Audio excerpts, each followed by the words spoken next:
लेकर हम दीवाना दिल भाग 30। प्रवर्धन जी का विला। सिया कनिका के साथ इस वक्त सम्राट के रूम में थी। सिया सम्राट के बिस्तर पर बैठते हुए बोली, अरे वही कमरा तो बिल्कुल वैसा ही है जैसा सम्राट जी के घर पर उनका कमरा है। कनिका मुस्कुराकर सिया को जवाब देते हुए बोली, हाँ भाभी, भाई ने अपने इस रूम को अपने पसंद से ही डिजाइन करवाया था और सबसे बड़ी बात, मेरे और दादू के अलावा भाई के रूम में आने की इजाजत किसी को भी नहीं है। लेकिन आप उनकी पत्नी है तो आपको वो कुछ भी नहीं कहेंगे।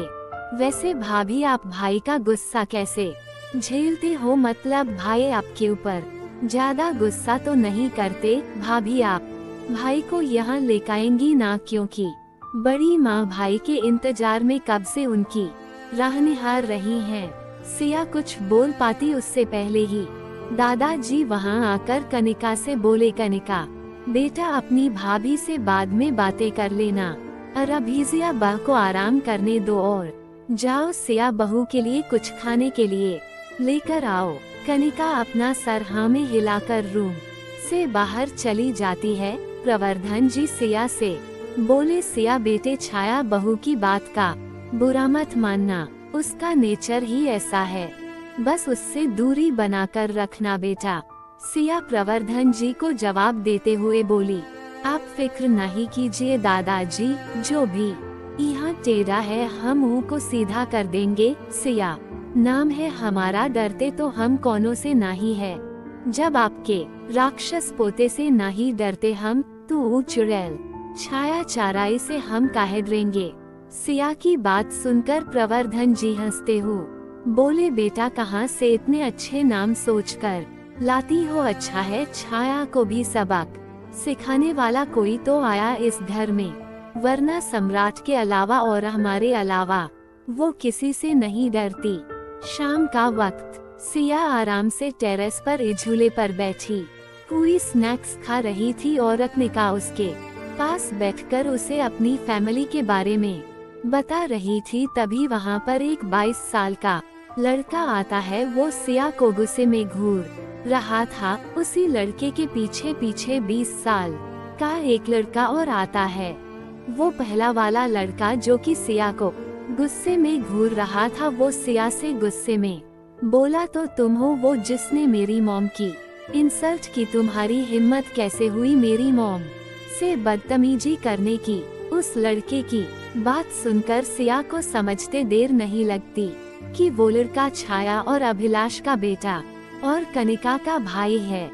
तभी वो दूसरा लड़का उस लड़के को समझाते हुए बोला, ईशान भाई, वो हमारी भाभी हैं, हमारे सम्राट भाई की पत्नी, आप उनसे बदतमीजी से बात नहीं कर सकते। ईशान उस लड़के को डांटते हुए बोला, तू चुप कर हार्दिक, जो लोग मेरी माँ से तमीज से बात नहीं कर सकते उनसे मेरा कोई रिश्ता नहीं। हार्दिक रागिनी और अनुराग का इकलौता बेटा था। कनिका गुस्से में ईशान से बोली, ईशान भाई, पहले मॉम ने भाभी से बदतमीजी की थी, तो अगर मॉम भाभी से बदतमीजी करेगी तो भाभी चुप रहेंगी क्या? ईशान कनिका से बोला, इतनी जल्दी तू इनकी चमची बन गई जो तुझे अपनी माँ से ज्यादा ये औरत सही लगती है? तू ना मेरे सामने अपना मुंह बंद रख। हार्दिक ईशान से बोला, ईशान भाई, कनिका से बदतमीजी से बात नहीं करेंगे आप, वरना मैं आपकी शिकायत दादू और सम्राट भाई दोनों से कर दूंगा। सम्राट भाई को तो आप अच्छे से ही जानते हैं। सिया भाभी हमारी भाभी हैं, जिनसे बदतमीजी करने का हक किसी का नहीं है। ईशान गुस्से में हार्दिक पर अपना होंठ उठाते हुए बोला, तू मेरी शिकायत करेगा भाई और दादू से? तू मुझे सिखाएगा कि किससे कैसे बात करते हैं? वो थप्पड़ हार्दिक को लग पाता उससे पहले ही सिया ईशान का होंठ पकड़कर रोक लेती है। सिया हार्दिक और कनिका से बोली, हार्दिक बबुआ जी आओ आप। कनिका, बबुनी जी, आप दोनों ही अब ईशान बबुआ जी से कुछ नहीं बोलिएगा, काहे से हमसे सवाल करे हैं तो हम ही जवाब देंगे। आओ, ऐसा जवाब देंगे कि सारी जिंदगी नहीं भूलेंगे। ईशान गुस्से में सिया से बोला, यू गवार औरत, तुम मुझे जवाब दोगी? तुम तो मेरे सामने खड़ी होने के लायक ही नहीं हो, पता नहीं सम्राट भाई ने क्या सोचकर तुमसे शादी कर ली। तुम तो भाई के पैरों के जूते के बराबर भी नहीं हो। सिया ईशान की बात सुनकर उसके गा पर एक झन्नाटेदार थप्पड़ जड़ देती है, जिससे ईशान लड़खड़ा जाता है। ईशान गुस्से में बोला, तुम्हारी हिम्मत कैसे हुई मुझे थप्पड़ मारने की?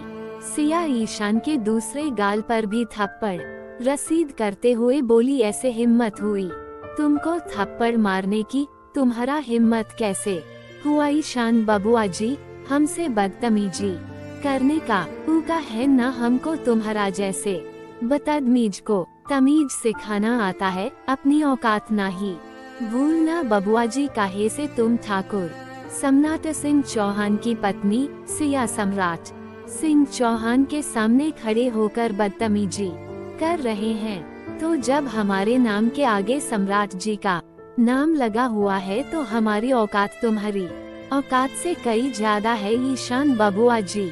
रिश्ते में हम तुम्हारी भाभी हैं और बड़की भाभी माँ की तरह होती है, तो आइंदा हमसे बदतमीजी करने से पहले 1000 बार सोचिएगा, वरना ऐसे ही थप्पड़ मार मार कर तुमको तमीज सिखाएंगे हम, जो तुम्हारी माई तुमको नहीं सिखाए। तो ये बात अपना दिमाग में फिट कर लीजिएगा ईशान बबुआ जी कि हमसे तमीज से पेश आइएगा। दूसरी बात, आज के बाद अगर हमको भाभी नहीं बोले आप तो आपके चेहरा का नक्शा बिगाड़ देंगे हम।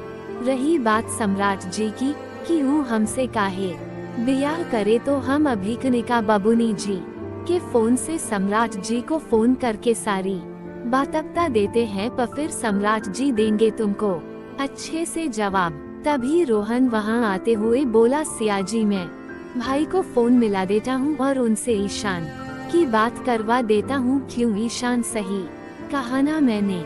जैसे ही रोहन अपना फोन निकालकर सम्राट को फोन मिलाने वाला होता है, वैसे ही ईशान रोहन से उसका फोन छीनकर बोला, नहीं रोहन भाई आप सम्राट भाई से कुछ मत कहिएगा।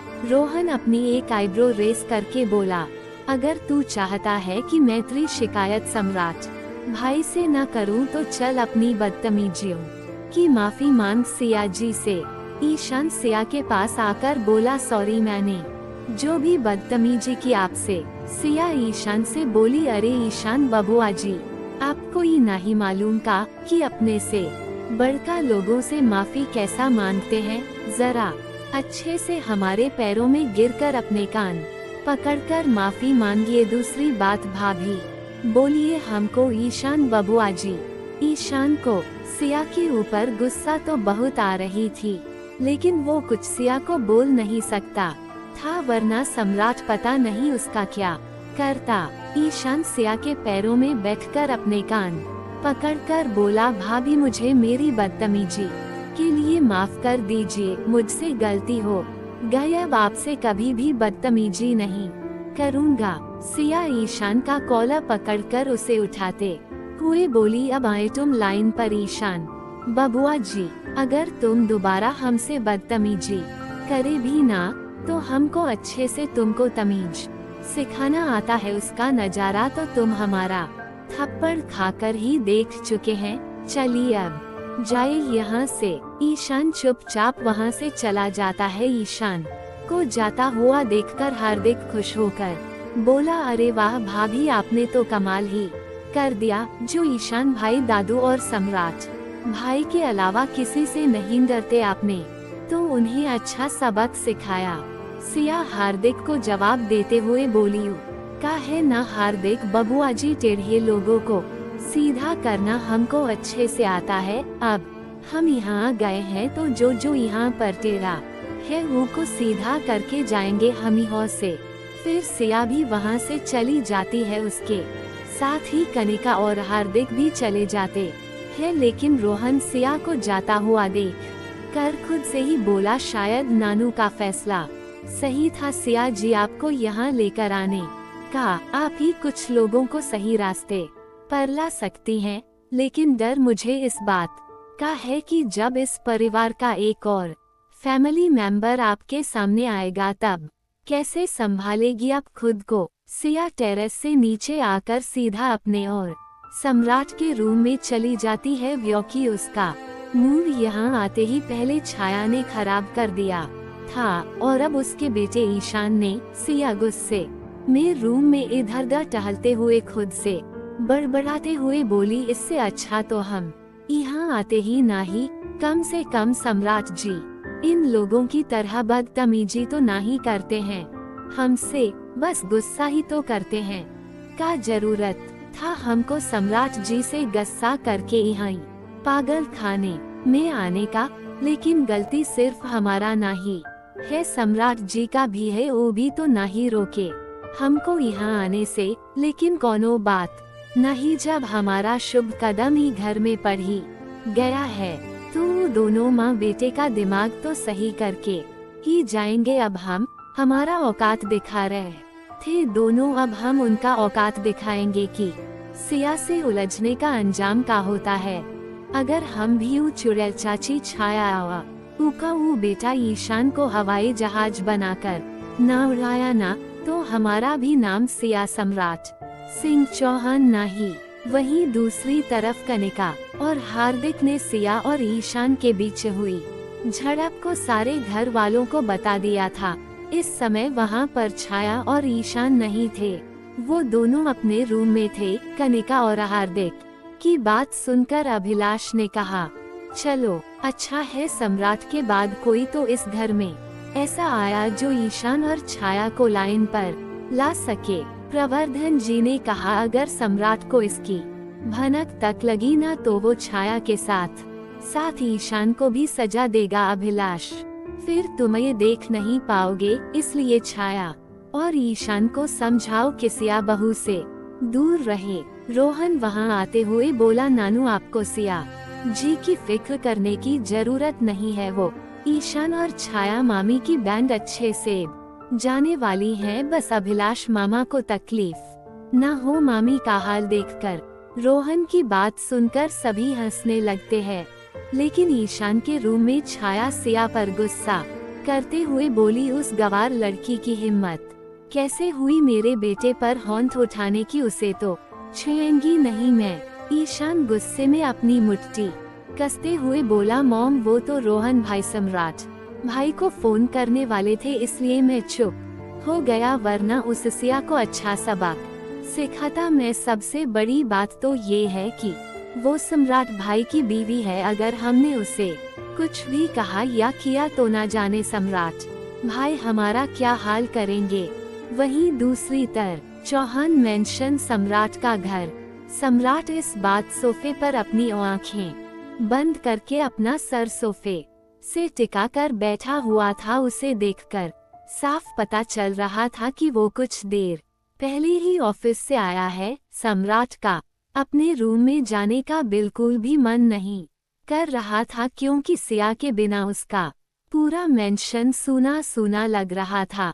पता नहीं क्यों सम्राट को सिया की कमी खल रही थी। सम्राट ऐसे ही आंखें बंद करके मन में बोला, सिया क्यों तुम्हारे बिना मुझे अच्छा नहीं लग रहा है। तुम होती हो तो मेरे घर में रौनक रहती है, और जब नहीं हो तो मेरा ही मेंशन मुझे काटने को दौड़ता है। क्यों गई पागल लड़की, क्या करूं मैं इसका, क्यों मुझे तुम्हारी याद आ रही है। सिया मैं नहीं समझ पा रहा। सम्राट अभी खुद से ही बातें कर रहा था, तभी उसे कौशल की आवाज सुनाई देती है जो कह रहा था, सर आपकी कॉफी। सम्राट जब आंखें खोलकर देखता है तो कौशल अपने हाथ में कॉफी लेकर खड़ा था। सम्राट कौशल से कॉफी लेकर पीने लगता है। कौशल सम्राट को देखकर अपने मन में बोला, सम्राट सर को भीजिया मैम के बिना अच्छा नहीं लग रहा है, इसलिए सर उदास हैं। तभी सम्राट कौशल को घूरते हुए बोला, यहाँ खड़े होकर मेरा चेहरा देखने का इरादा है, जाके डिनर लगाओ, मैं फ्रेश होकर आता हूँ। सम्राट की बात सुनकर कौशल हड़बड़ा जाता है। सम्राट सोफे से उठकर अपने रूम की तरफ चला जाता है।